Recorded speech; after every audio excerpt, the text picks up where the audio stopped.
What if I told you that in ancient China, some of the most beautiful and gifted young men weren't just admired, they were bought, sold, and owned like precious art? While history tends to spotlight female concubines in the imperial courts, it rarely mentions the male concubines, boys who were just as common and whose stories are often even more heartbreaking. These weren't just entertainers or household servants. They were young boys, sometimes as young as 8, coerced or sold into intimate relationships with powerful men, emperors, aristocrats, and wealthy merchants who treated them as personal possessions. For over 2,000 years, across multiple Chinese dynasties, this practice was widespread, though hidden in plain sight. Some families, driven to desperation by famine or poverty, made a gut-wrenching decision: sell their sons in hopes that one child's suffering might feed or save the rest. Meanwhile, talent scouts traveled from village to village, searching for that perfect blend of physical beauty and intellectual spark. If they found it, the boy would be taken, often never to return. These young men were referred to by various names: Nan Chong, meaning male favorite, and Tong Ling, referring to charming or artistic youths. They weren't eunuchs or household workers. They existed in a different, much darker category: luxury companions trained for pleasure, conversation, and emotional intimacy. The practice took root during the Han Dynasty, peaked during the Tang, and continued through the Song and Ming dynasties. Records from sources like the Book of Han and official court annals confirm just how normalized this was.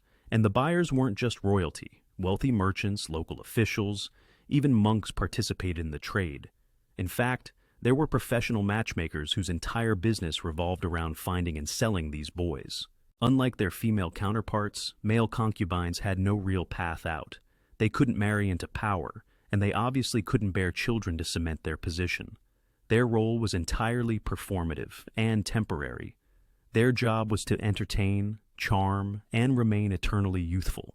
Once they began to age, they were discarded. Yet, despite their tragic fate, these boys were often incredibly well educated. Their owners wanted more than just a pretty face. They wanted someone who could discuss literature, recite poetry, play music, and even weigh in on philosophical debates. So, many male concubines learned to read and write classical Chinese, perform ancient music, and even advise on political matters, though none of this could ever buy them freedom. The trade stretched far and wide. While cities like Beijing were central hubs, the trade flourished in provinces like Jiangsu, Zhejiang, and Guangdong. Merchant-rich port cities like Guangzhou had especially active markets for male concubines. And everywhere you looked, the same disturbing trend repeated itself: beautiful young boys being bought, trained, and owned for the pleasure of powerful men. What made it all the more horrifying was how accepted it was. Confucian scholars, men who wrote lengthy treatises about morality and virtue, kept male concubines without any apparent shame. Buddhist temples, places that were supposed to represent spiritual purity, sometimes housed them in secret quarters.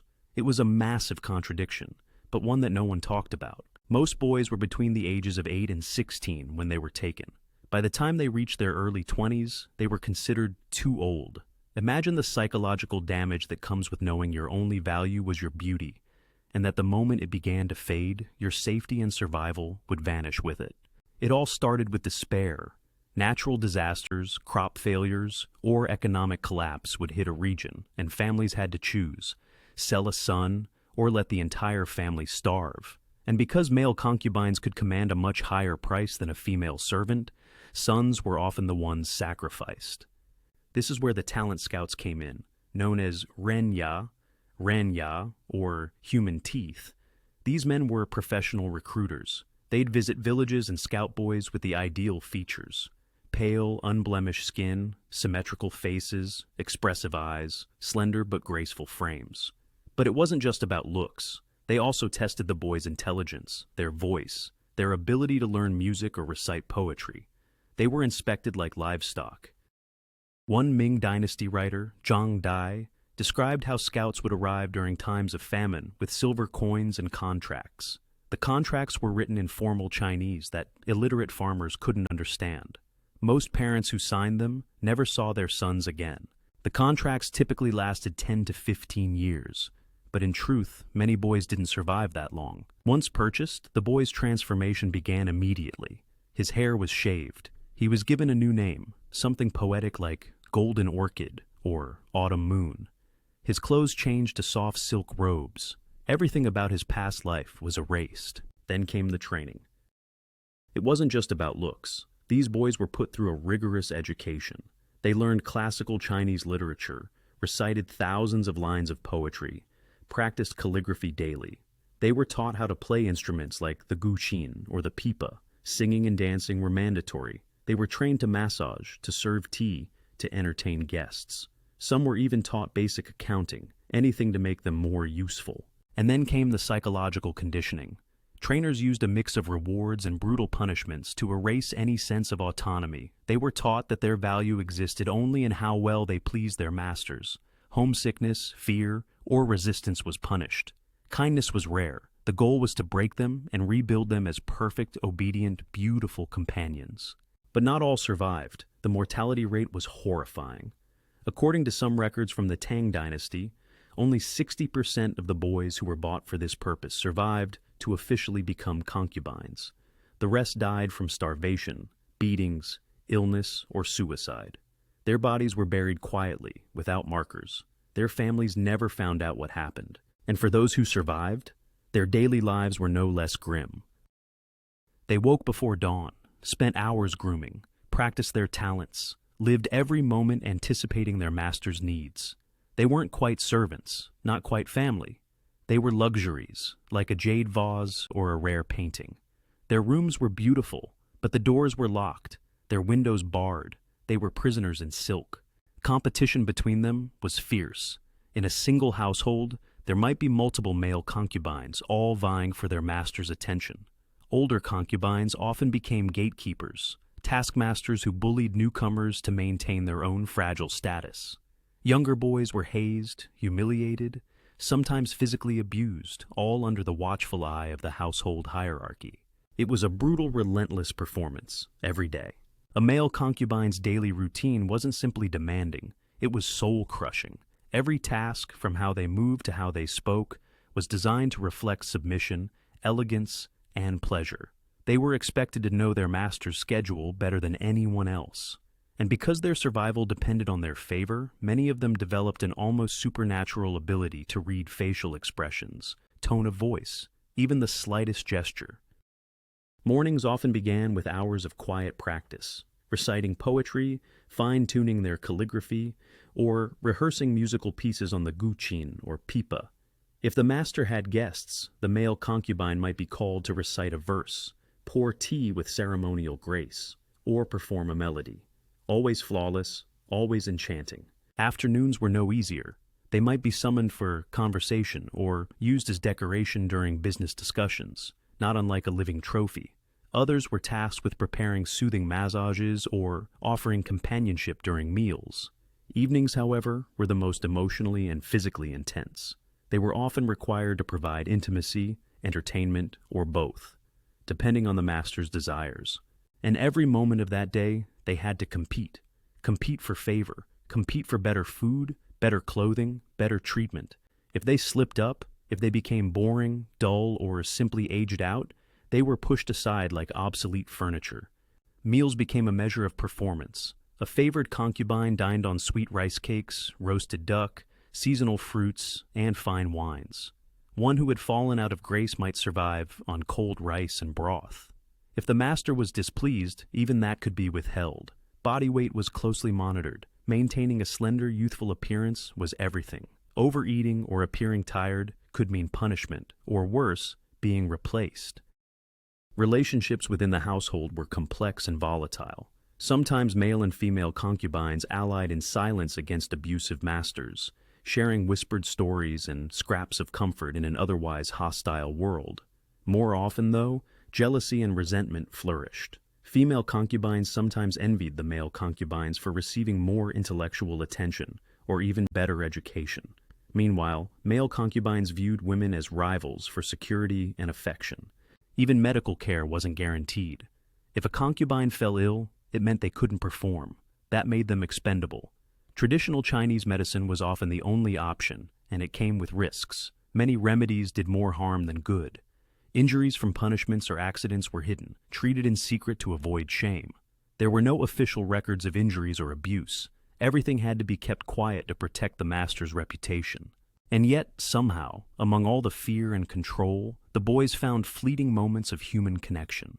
Veteran concubines, those who had survived years, sometimes formed tight bonds with each other. They created coded language, whispered songs, even secret gestures to express affection or warn of danger.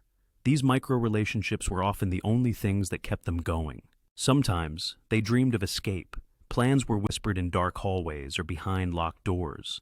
But the risk was enormous. Most who tried were caught and punished severely. The lucky ones were sent away. The unlucky, they simply disappeared. At the top of this system was the imperial court, the heart of male concubine culture. Here, the stakes were higher, the risks greater, and the rewards breathtaking, for a time. One of the most famous stories in Chinese history is that of Dong Xian and Emperor Ai of the Han Dynasty. Dong entered court service at 17. His beauty caught the emperor's eye immediately, and soon he became the emperor's closest companion. He was more than a concubine, he was a confidant, a lover, a political player. Emperor Ai was so infatuated that he began promoting Dong's family, awarding them titles and land. The famous cut-sleeve story, where the emperor cut off his own robe sleeve rather than disturb Dong sleeping on it, became a symbol of devotion between men in Chinese literature for generations. The phrase Duan Shu Zhi Pi, Duan Shu Jes Pi, or the passion of the cut sleeve, became shorthand for male love. But as quickly as Dong rose, he fell. When Emperor Ai died suddenly at the age of 26, Dong Xian's enemies seized their chance. He was stripped of his power and property. Facing shame, interrogation, and certain execution, he ended his life by suicide. His entire rise and fall took only a few short years. Then there was Emperor Zhengde of the Ming Dynasty, who didn't stop at one companion. He gathered dozens of boys from across the empire, housing them in a private area of the Forbidden City, known as the Leopard Quarter. These weren't just sexual companions. They joined him in hunting expeditions, mock battles, and extravagant feasts. His favorites didn't just entertain. They wielded real political influence. They advised him on military campaigns and diplomatic strategy, often with disastrous results. Some historians believe that the chaos and corruption they introduced helped destabilize the dynasty. Wars were started based on personal whims. Tax policies were altered depending on who the emperor happened to favor that week. When the Qing dynasty came into power, efforts were made to crack down on this practice. The emperors enforced stricter moral codes, publicly condemning male concubinage, but in private, nothing changed. The Kangxi emperor, widely respected for his wisdom and reforms, had several male companions, though records about them are vague.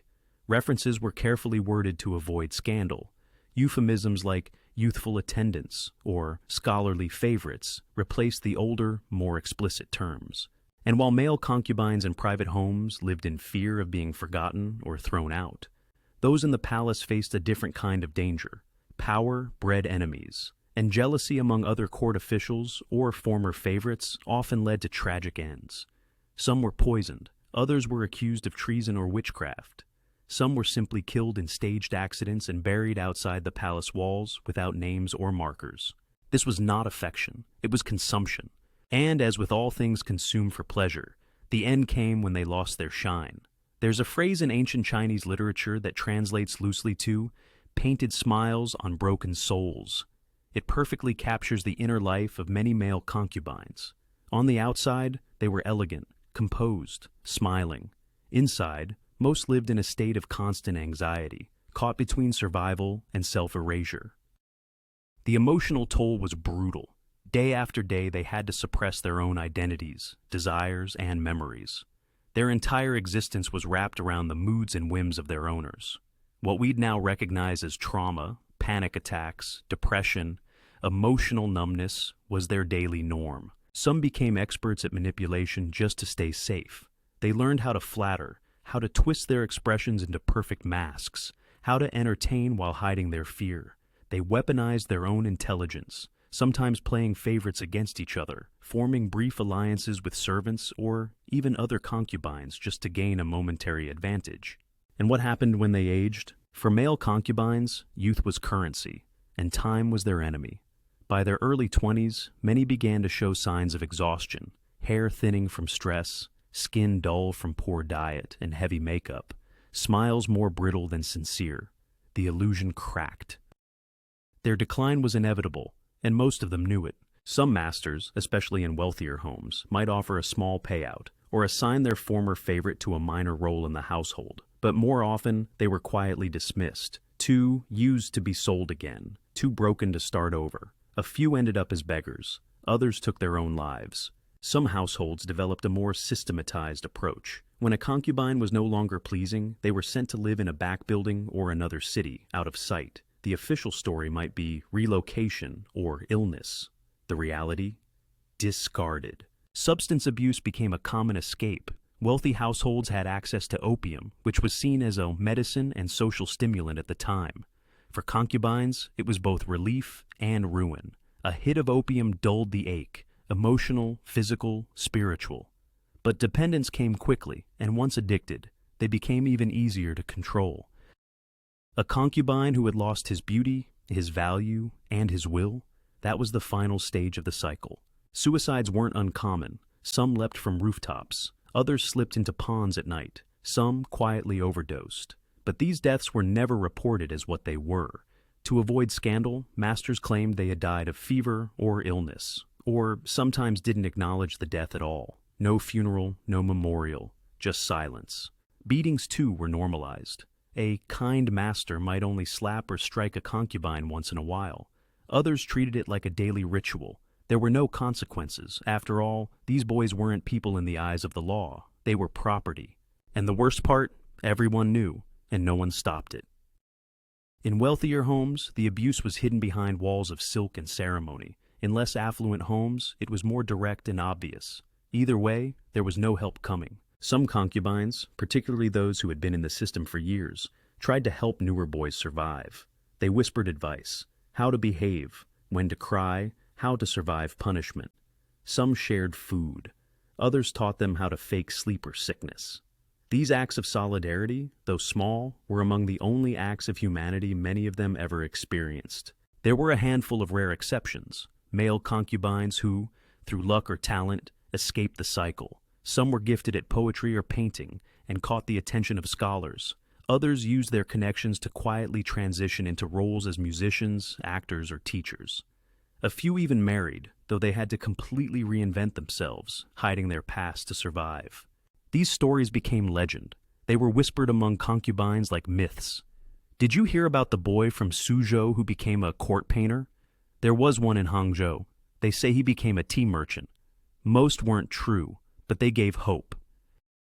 As China modernized, especially in the late Qing dynasty, outside pressure began to change things.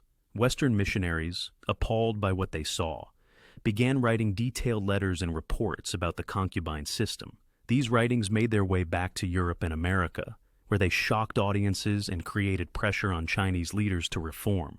But reform was slow. Deep traditions don't fade easily. After the fall of the Qing dynasty and the rise of the Republic in 1911, the government passed new laws banning concubinage, both male and female. On paper, the practice was over, but enforcement was inconsistent. In remote provinces, the trade continued for decades. Some powerful families simply shifted their operations underground. What happened to the last generation of male concubines? Most of their stories were never recorded. Some were quietly released. Others were thrown out, their contracts shredded. Without skills, education, or family, many ended up homeless. A few were taken in by sympathetic servants or allies, but most simply disappeared into the vast population, their pasts hidden forever. When the Communist Party came to power in 1949, the new regime was determined to wipe out what it saw as feudal practices. That included concubinage. Former masters were interrogated. Some were executed as symbols of the old regime. Former concubines were also targeted. Many were arrested or sent to re-education camps. Those who survived learned never to speak of their pasts again. And so, this entire chapter of history was buried, deliberately. modern China rarely discusses male concubinage. It doesn't fit the narrative of moral tradition, of this ancient virtue and Confucian order. Most official histories omit it entirely. Academic research is limited, and many original documents have been lost, destroyed, or locked away. But the echoes remain, in literature, in poetry, in whispers. These weren't just anonymous victims. They were human beings, sons, brothers, dreamers. Many had no choice, others were tricked, all were exploited. Their stories deserve to be told. To understand just how deeply rooted and deeply hypocritical the practice of keeping male concubines was in ancient Chinese society, we need to look beyond the households and into the culture itself. This wasn't just a fringe phenomenon tucked away in elite circles. It was embedded in the art, literature, and even philosophy of the time. Confucianism, the moral backbone of Chinese society, emphasized virtue, filial piety, proper conduct, and above all, clearly defined social roles. Men were to be upright, strong, and responsible family leaders. Women were to be obedient and supportive, and yet many of the same Confucian scholars who wrote extensively about ethics and family values privately kept male concubines. They defended their behavior with elaborate justifications. Some claimed these relationships were intellectually superior to marriage because the boys were educated and refined. Others argued that they avoided mistresses or wives out of a sense of spiritual purity, claiming that same-gender relationships lacked the mess of family politics, inheritance issues, and children. Some even went so far as to say their relationships were closer to friendship than romance, though their actions said otherwise. And then there were the economic realities that drove this whole system. In poor families, selling a son might mean securing a dowry for a daughter, or it might mean having enough rice for the winter. It wasn't done lightly, but it was done, over and over again. The system encouraged it. A family's suffering became another family's luxury. It created a cruel equation: how much is a beautiful child worth? Wealthy families never sold their sons, but they bought the sons of others, and that's how class divisions became tools of exploitation. The rich literally fed off the desperation of the poor. The concubine trade became a dark economy of suffering, wrapped in silks and incense, but built on poverty and hunger. Buddhist and Taoist temples added yet another layer of contradiction. While both religious traditions preached detachment from worldly pleasures and desires, some monasteries secretly housed concubines for wealthy donors. A few monks even kept personal male companions, defending their actions as part of spiritual mentorship or emotional purification. In truth, it was a cover for the same system, wealth protecting itself through rituals and justifications. Port cities like Guangzhou and Hangzhou had full-blown concubine networks, informal but effective. Families in rural areas would send boys to these cities in hopes they'd catch the eye of a wealthy patron. Middlemen arranged introductions. Poetic resumes were written on silk scrolls describing a boy's talents, education, and beauty. This wasn't love, it was business. Poetry and art romanticized these relationships, giving the whole practice a cultural legitimacy that blurred the lines between exploitation and affection. Famous poets like Li Bai and Du Fu wrote about the elegance of male beauty, the sadness of parting with a beloved boy, or the loneliness of a patron after a concubine's death. These works, carefully written to avoid scandal, still managed to glorify the dynamic. And the audience loved it. Books of poetry circulated widely among the educated class, reinforcing a cultural fantasy that these relationships were tender, artistic, even noble. Meanwhile, the boys in those poems were very real, and their lives anything but poetic. Even the language used to describe male concubines was carefully crafted to soften the truth. They were favorites, companions, attendants. Rarely were they called what they truly were: enslaved. This romanticization served a purpose. It kept the system running smoothly. As long as the suffering was disguised as beauty and the abuse described as love, people could look the other way. And many did.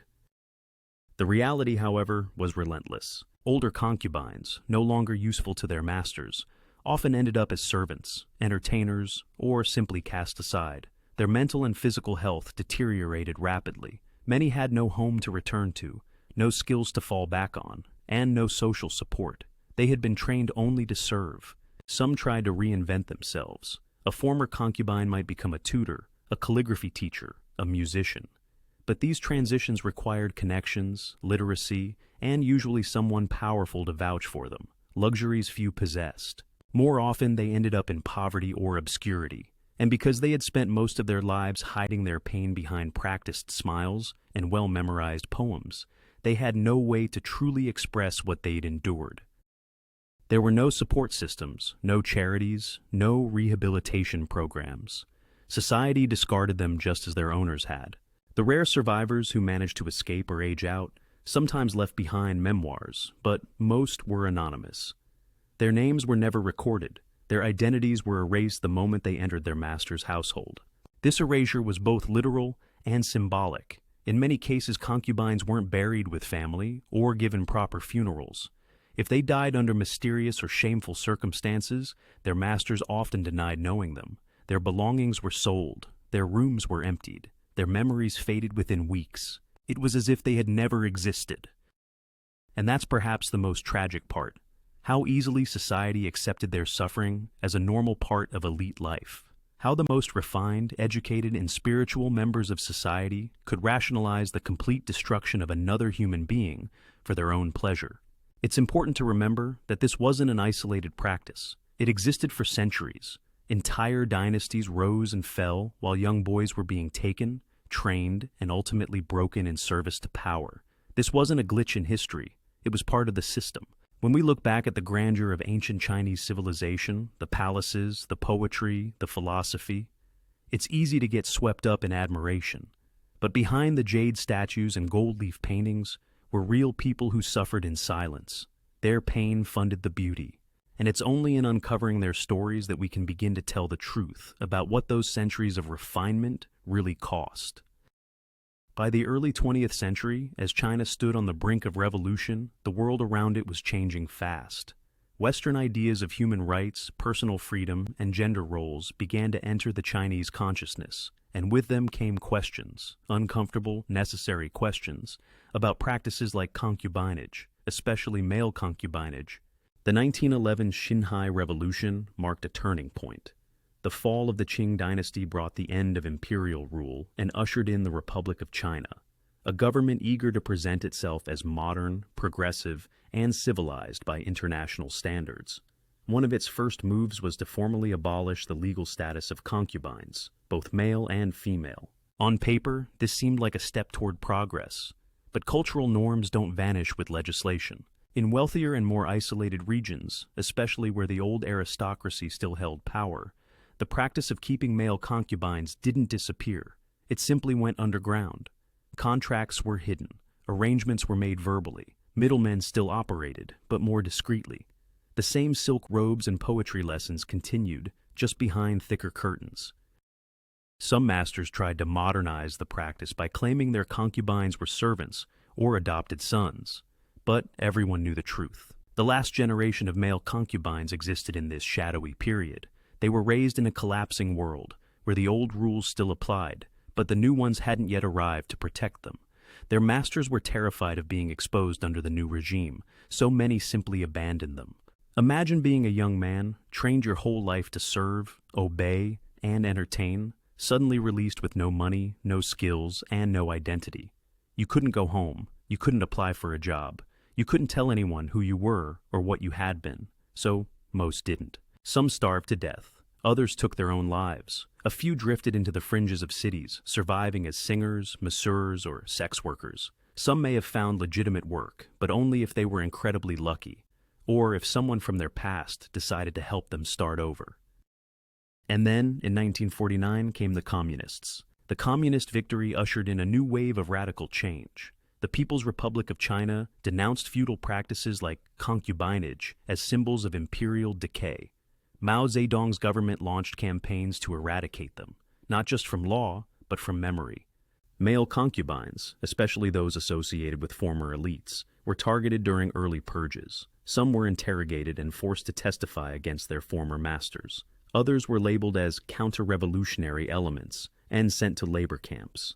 A few were executed to send a message. Even those who avoided punishment faced erasure. Historical documents that mention male concubinage were destroyed or altered. Stories were rewritten. Whole sections of cultural memory were blacked out. And so, the lives of thousands of men were wiped from official history.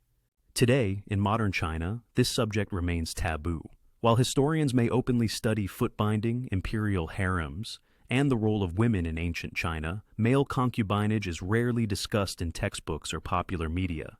It challenges too many narratives about tradition, morality, masculinity, and national pride.